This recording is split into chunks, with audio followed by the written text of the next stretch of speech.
দিনটা 16ই অক্টোবর। শুরু করতে চলেছি একটা নতুন জার্নি। কিছুদিন ধরে মনটা খুব বেড়াতে যাওয়ার ইচ্ছা করছিল, আর তাও আবার জঙ্গল। কলকাতার কাছে ভালো জঙ্গল বলতে জয়পুর ফরেস্টের থেকে ভালো আর কী বা হতে পারে। তাই বেশি ভাবনা চিন্তা না করে এই বাহনটা নিয়ে বেরিয়ে পড়লাম। চলো বন্ধুরা, তোমরা আমার সঙ্গে চলো আমার এই ট্রিপে। আমি এখন যে জায়গাটা দাঁড়িয়ে রয়েছি সেটা ডানকুনি হাউজিং, আর আমার পিছনে রয়েছে দুর্গাপুর এক্সপ্রেসওয়ে।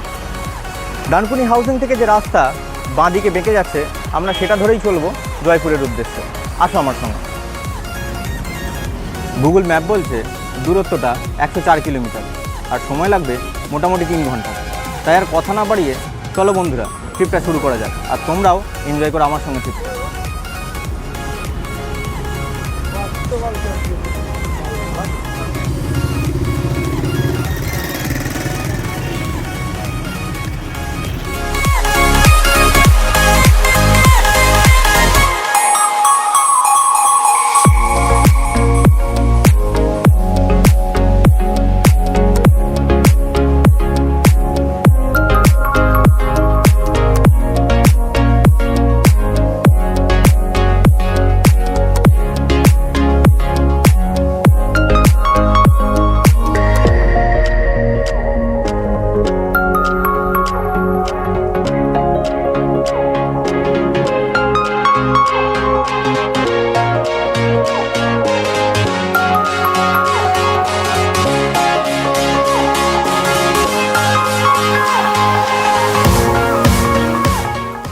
এই হলো চাপাডাঙ্গা, আর চাপাডাঙ্গা এখন ব্রিজ নির্মাণ কার্যে প্রচণ্ড ব্যস্ত।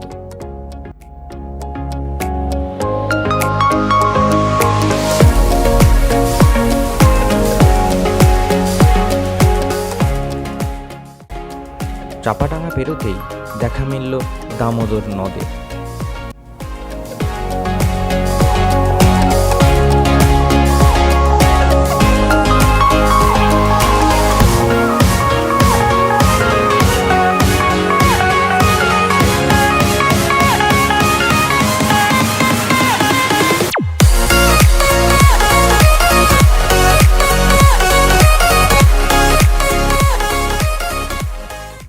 এখন আমরা ছুটে চললাম মুন্ডেশ্বরী নদীর ওপর দিয়ে।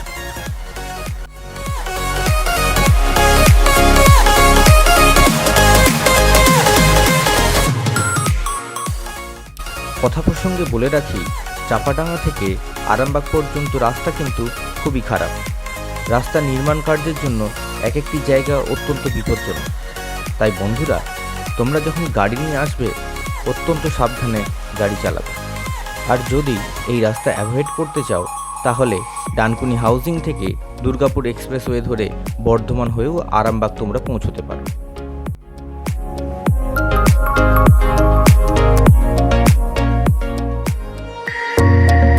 এই হলো আরামবাগ।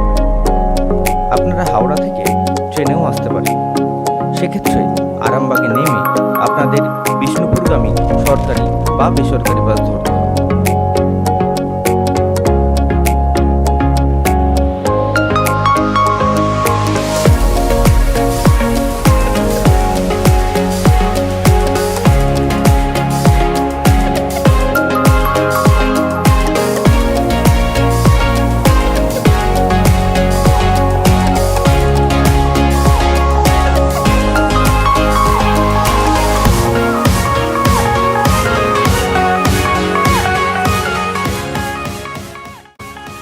কালীপুর মোড় থেকে সোজা রাস্তা চলে যাচ্ছে কামারপুকুরের দিকে, আর ডান দিক নিয়ে আমরা চলে যাব বেঙ্গাই হয়ে জয়পুরের দিকে।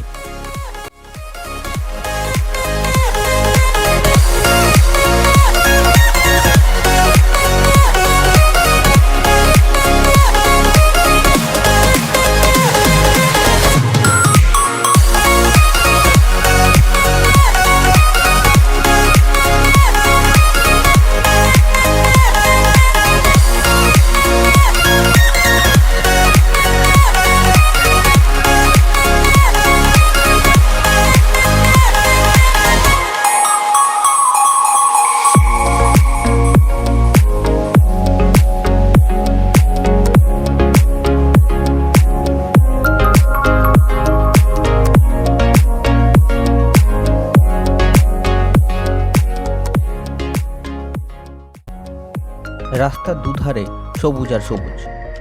তার মাঝখান দিয়েই পিচ রাস্তা ধরে আমরা ছুটে চললাম জয়পুরের দিকে।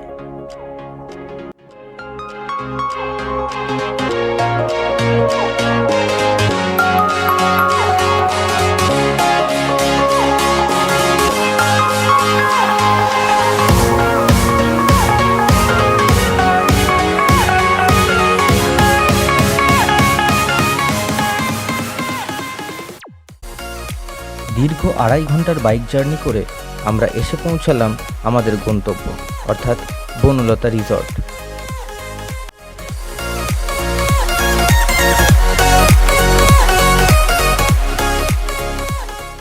দূরে দেখা যাচ্ছে জয়পুর জঙ্গল।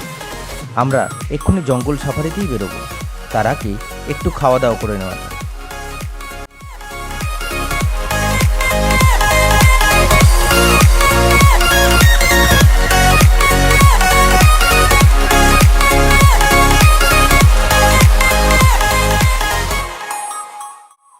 এখানে খাবারের অনেক বৈচিত্র্য থাকলেও আমরা নিলাম একদম সাদা মাটা বাঙালি খাবার, যা পরিবেশন হলো শালপাতায়।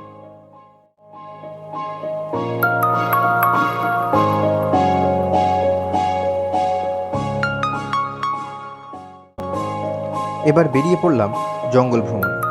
সূর্যের আলো গাছের মাথায় পড়ে গাছগুলোকে আরও মায়াবী করে তুলেছে।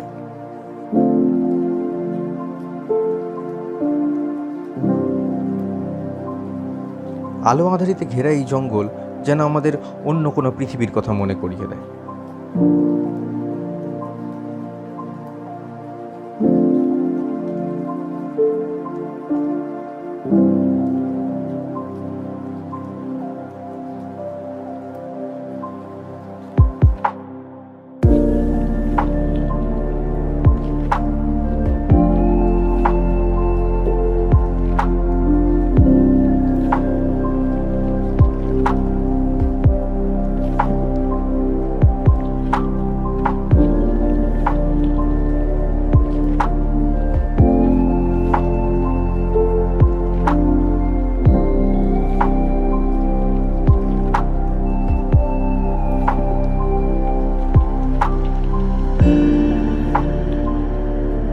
জঙ্গলের ভেতর দেখা মিলল এক অদ্ভুত সুন্দর কালী মন্দিরে।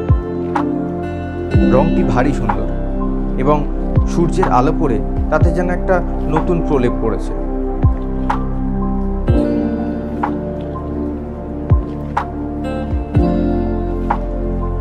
মন্দিরের গায়ের কারুকার্য অসম্ভব সুন্দর।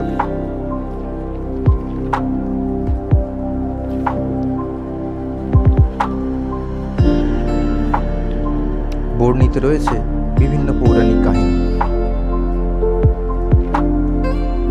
সত্যি অবাক লাগলো এই মন্দির দেখে।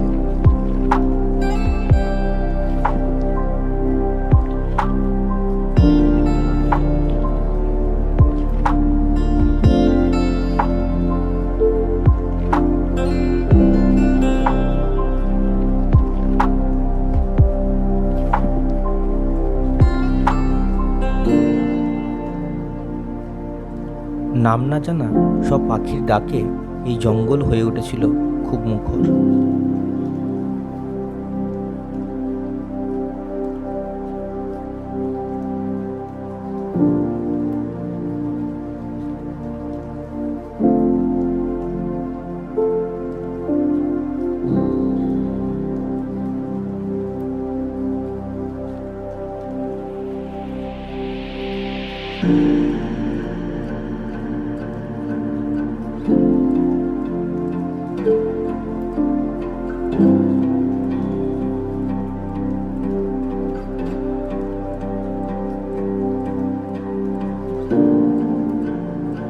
তবে এখানকার জঙ্গল সাফারি যদি করতেই হয় তবে নিজস্ব গাড়ি বা বাইক নিয়ে আসাই ভালো, কেননা পায়ে হেঁটে এই জঙ্গল ভ্রমণ করা সম্ভব নয়।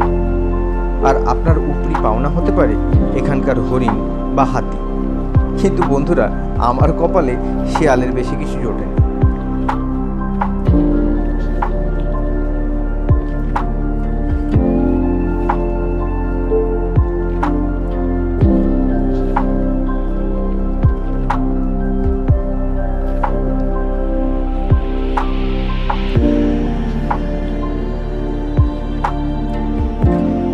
জঙ্গলের ভেতরেই দেখতে পেলাম এক পরিত্যক্ত ট্রেন লাইন।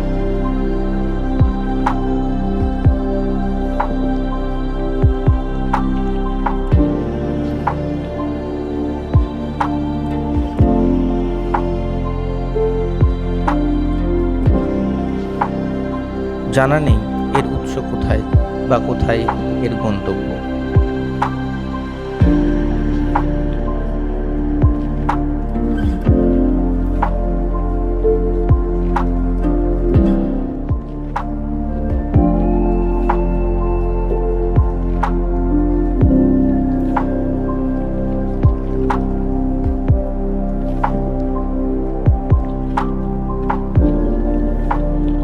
জঙ্গল সাফারি শেষ করে আমরা এসে উপস্থিত হলাম বনলতা রিসর্টে।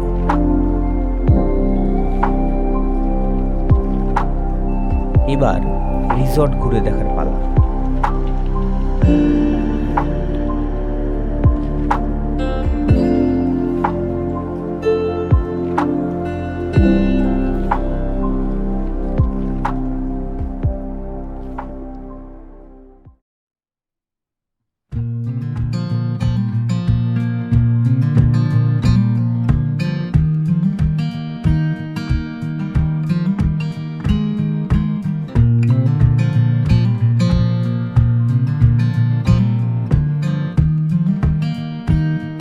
শাল গাছে ঘেরা জয়পুর জঙ্গলের পাশে অবস্থিত এই বনলতা রিসর্ট যেন কোনো শিল্পীর তুলির টানে আঁকা।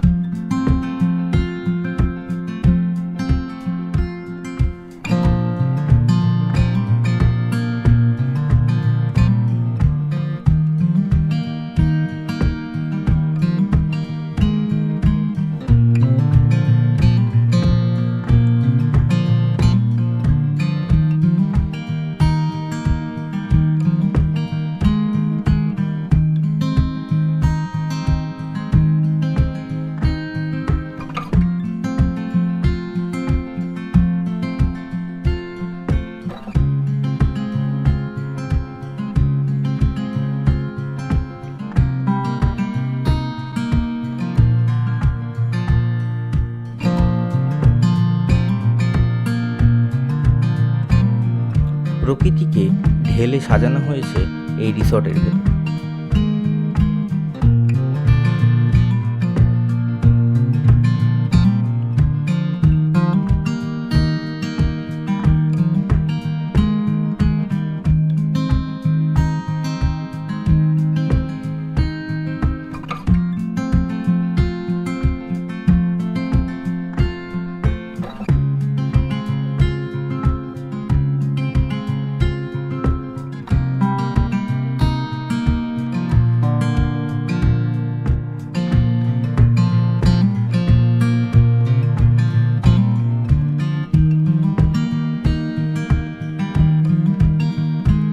কর্মব্যস্ত জীবন থেকে বিরতি নিতে একদিনের ছুটিতে এই বনলতা রিসর্টে যাওয়াই যায়। সঙ্গে উপরি পাওনা হতে পারে জয়পুর ফরেস্ট।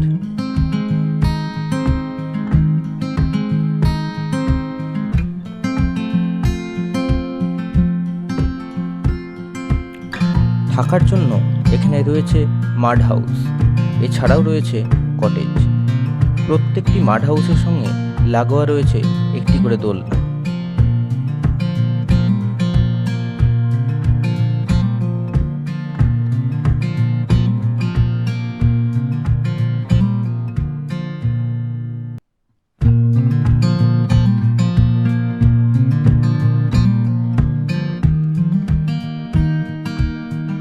কংক্রিটের জগৎ থেকে মুক্তি খুঁজতে আপনারা আসতেই পারেন এই বনলতা রিসর্টে।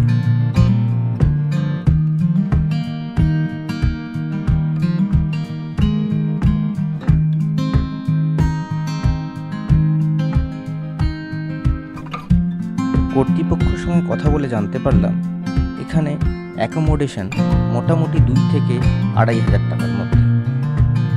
তবে উৎসব অনুষ্ঠানে এই রেটের কিছু হেরফের হয়।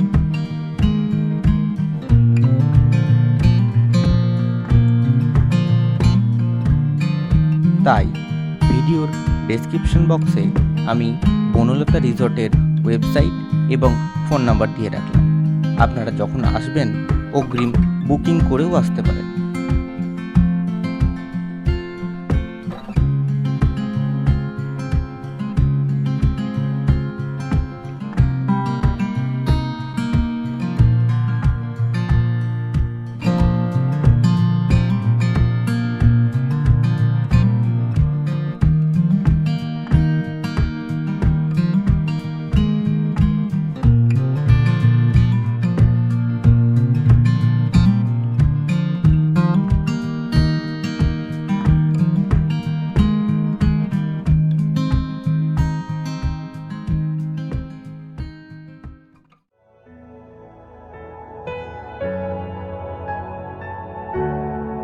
এবার জঙ্গলকে বিদায় জানিয়ে বাড়ি ফেরার পালা।